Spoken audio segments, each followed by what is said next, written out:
Good afternoon everyone, good afternoon mga kabigman. So mayroon na naman tayong kasamang isang zero knowledge automatic na transmission ng sasakyan, si Ma'am Jessie. So ito ay feel ko na sobrang interesado talaga matutong mag-drive. Hi ma'am, good afternoon. Are you ready for your driving lesson? Ready. Okay, so basta tulad ng sabi ni Kuya pakinggan mo lang muna si Kuya, sundan mo lang muna mga tuturo ni Kuya. Tapos i-challenge naman po natin yon. Kumbaga, halimbawa sa full turn, sige ma'am, ikot nga ikaw na lang. After kita mag-guide, Pag may lito pa, ulitin lang natin. Okay, basta kung saan pa yung may lito tayo, focus muna tayo doon. Bago tayo pumunta sa isang activity, So mag-start po tayo Ma'am Jessie sa stop and go para ma-feel mo talaga kung paano mag-brake, kung gaano kabigat mag-brake, o mabigat pa ba ang paa mo sa brake at saka sa accelerator, After nyan, magpo-full turn po tayo, Refresh muna tayo.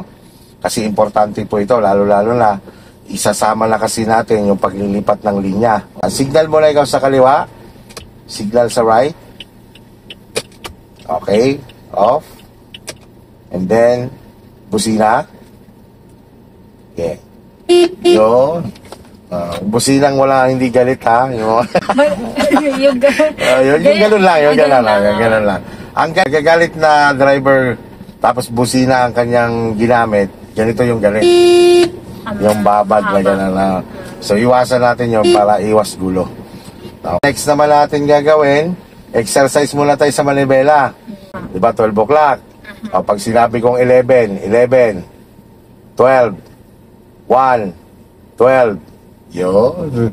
Basta ganun lang ang pihit niyan. Pag lumilipat ka, nag-aayos ka ng linya. Basta swabe lang din, huwag mo siyang bibiglain. Ito kasi sa pagdadrive, kailangan ang malikot, ang mata, hindi ang kamay sa manibela. Subukan mo. Punta ka 11, yan. Balik sa 12, yan. 1, 12, yun. Tapos, mamaya naman, pag nagre-reverse tayo, halimbawa sinabi kong 1/4 sa kaliwa, ito naman yung 1/4 sa kaliwa, ganyan. Kapag pumipihit ka, Ma'am Jessie, ng ganyan, halimbawa pumipihit ka na, lumiliko ka, pumipihit ka ng ganyang manibela, ganyan. Kapag halimbawang magdadagdag ka pa, imaginein mo lang yung hand-to-hand na management. Yan, tapos tulak mo lang ulit. Yan, ganyan balik mo lang, balik mo sa normal. Yan lang yung 1/4 sa kaliwa. Ito po yun. 1/4 sa kanan, ganyan lang din. Ang iiwasan mo lang naman dyan sa manibela or pag mamanage dyan kay manibela, yung nag-crossover. Yun ang iiwasan mo dyan. Tapos puro ibabaw lang, wag dudukot. Yung makikita mo yung para sa jeep, di ba? Yan, puro ibabaw lang na ganyan.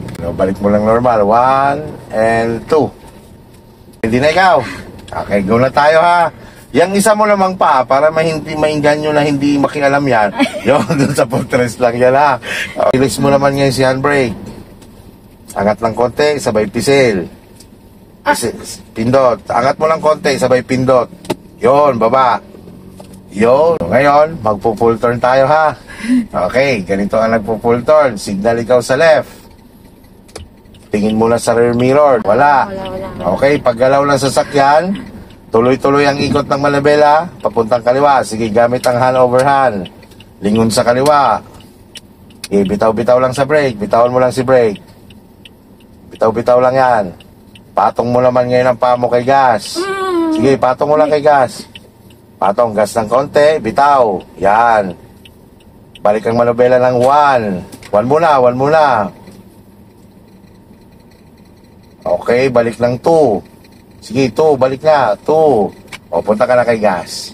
Tuloy-tuloy na sa gas yan. Yan. Pagka ganyan nag-a-adjust ka, kumbaga ang isang kamay dumudukot, ang isang kamay nasa manobela. Yan. Yun ang gagawin mong puwersa, panghila ng katawan mo. Okay, patay sa right. Yan. Wala. Konti ka. Ayos lang yan.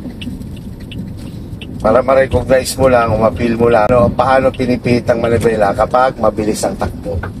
Kaya lang, konting-konti lang ang pihitan niya. Yan, dahil palusong, bibilis yan, alis ang paa kay gas. Nakaabang lang siya kay brake. Yan. Huwag ka muna magagas kasi nabilis siya, di ba? Dahil palusong nga siya. Yan, bitaw-bitaw lang yan kay brake. Bitaw si brake, huwag ka magagas. Signal ikaw sa right. Straight position lang ang manibela. Sige lang, bitaw-bitaw lang. Sulyap sa right. Sige, bitaw-bitaw lang sa brake.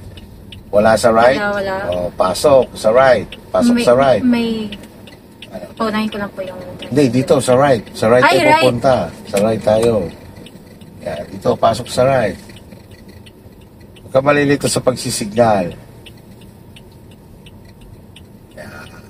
Kapit na sa kaliwa. Alalay na sa brake. Patay na signal. Yan. Basta pagka halimbawa hindi ako umimik, ibig sabihin, hinahayaan lang kita. Pero nakabantay ako sa'yo noon. Pag naman ginaid kita, di ba, pag sinabi ko, kaliwa konti, gagawin mo lang siya. Kumbaga, 11, ganun lang. Tapos balik lang sa 12.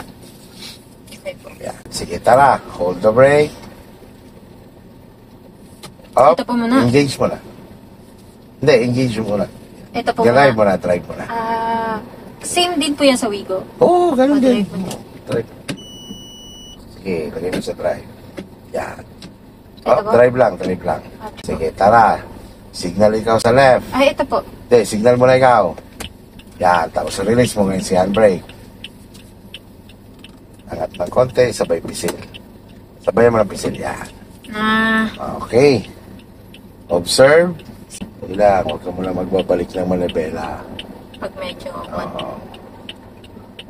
Yes ka ng konti, sabay balik lang isa. Manibela, balik na. 1. Yan. Regas na ikaw. Sige.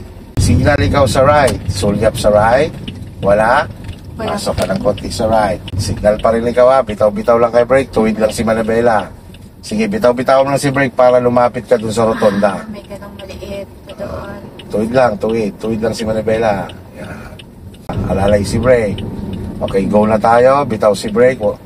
Liko. Sige, sagad sa right. Yan, sagad. Sige, sagad. Okay, bitaw lang. Balik. Manibela. 1 and 2. O, gas na ikaw. O, tingin lang sa kalsada ha. Gaganon, sumignal ka sa right, ibig sabihin, pupunta kang right. Yan. Tingin lang na malayo sa kalsada. Dahan-dahan lang po ako. Sige, 40 ikaw ha, 40. Kasi nasa inner lane tayo. Yan. Stay lang tayo dito kasi mapuputol kasi ang outer lane na yun. Kailangan, hindi ka nalabas dyan sa linya. Para safe ka, stay on your lane. Okay, gas lang ikaw lang konti pa. Huwag mong bitawan, huwag mo siyang diinan. O, tingnan mo, pag nililiis ka niya. Okay, bumagal, dampi ulit sa gas. Yan. Tingin lang sa kalsada, huwag sa kasalubong. Sulya pa ng mga side mirror na mabilisan kung pasok ka ba sa linya mo. O, huwag ka titingin sa kasalubong. Huwag ka magpapadistract sa kanila. Ngayon, ang direksyon natin pa right, but hindi tayo pupunta sa right lane. Stay on your lane ka lang. Signal sa right. Yan. Baybayin mo lang. Kumbaga, sundan mo lang yung lane mo. Okay, bitaw sa gas. Yan, alalay. Huwag magpo-full brake ha. Sige, liko lang. Pakanan. Liko. O, tama na si manibela. Balik na unti-unti. Right ulit. Right. Balik sa gas. Balik si manibela sa tuwid. Gas up. So, ang direksyon natin, diretso lang tayo. Observe ka lang left and right kasi intersection yan. Sugap kaliwat kanan, wala naman, go straight lang ikaw. Kita mo yung kalsada, di ba, medyo pa downhill. Huwag mo masyadong diinan ang gas mo dyan. Kasi the more na mabilis ang sasakyan mo, the more na nagiging sensitive yung manibela. Tingnan mo, di ba? Yun. Kaya pag pinihit mo, inayos mo yung konti na lang talaga. Hindi bigla. Tampi na ulit, mabagal ka na ulit. Kasi clear naman yung unahan mo. At dyan, magti-3 lane siya, lilipat tayo sa center lane. Ganyan, signal sa right. Ito, pasok. Pasok tayo po. Yan. Pagod na tingin. Patay na signal light. Okay. Stay ka dyan sa lane niya. Yan, kahit tumakbo ka dyan ng mabagal, Okay na. walang magagalit sa'yo dyan. Walang mainis. Di ba? Kasi dito yung mga pang Oo, kaya kanina, pinupos kitang mag-40 kasi nga, nasa inner lane tayo. Ito. Okay. Yeah, kahit yan bumabagal ang takbo mo dyan, choice mo na lang kung ano lang yung kaya mo munang itakbo. Komportable ka muna sa speed na gusto mo. Kala ko naman sobrang busy ng kalsada dito. Siyempre dyan ka muna mag-uumpisa kasi binubus muna natin yung confident mo eh. Mahirap yung bibiglayin ka kagad dun sa busy, di ba? Oo nga po eh. Kaya lang naman Panic ako nun. Oo. Kailangan kasi magkaroon ka muna lang tiwala or confidence sa sarili mo. Kaya ko na. Subukan na ulit. Subukan. Ang next naman, susubukan mo naman yung makipot na kalsada Oo. na may mga kasabay ka na. At tulad ng pagbalik natin, magbabarangay road tayo. Focus pa rin lang naman ang kailangan. Sige. Subukan mo lang gamitin yun. Focus, concentrate, presence of mind. Kasi para makakapag-desisyon ka, kung ano nakikita ng mata mo, dahil desisyonan mo siya, na-actionan mo siya. Dito, ang paalala ko dito, kapag ikay sanay na mag-drive, ang maximum speed ng national highway natin is 80 lang. 80. 80 km per hour. Ah, Ang 100 sa expressway lang yun. Yan, palusong ang kalsada. Good pa. Break. Yan, nakabang ka lang kay brake. Dito naman, sa ganitong mabibilis ang takbuhan, hindi ka pwedeng biglang mamimreno dito. Lalo na kapag natakbo ka na ng mabilis. Yan, pag naramdaman mo na bilis siya, pwede mong dampian ng konting brake. Yan. Para hindi siya lalong nabilis. Mabagalin mo na kotse mo. Alalay na, alalay pa. Alalay. Yan. Tapos bitaw lang ulit yan si brake. Wala lang gas. Yan. Stay on your lane ka lang. Yan. Bitawan mo lang yan si brake. Wala ka ng gas dyan. Ha? Kasi downhill na yan. Ngayon, itong linya na to mapuputol. Pagbabago, signal ikaw sa left, lilipat tayo ng inner lane. Left. Yan. Sulyap sa left. Wala. O, 11 o'clock lang. 12. Adjust sa 1. Balik sa 12. Patay signal light. Okay. Ang paa mo, naka-brake lang yan. Papagalin mo si sasakyan. Tingnan mo, ramdam mo yan downhill. Tapos pag bumagal siya, bitawan mo lang yan si brake. Tapos pag bumilis, alalay. Yan. Bumagal, bitaw. Mabilis, alalay. Bumagal, bitaw. Yan, ganyan lang naman yan sa downhill. Mabilis. Yo. Bumagal. Yo.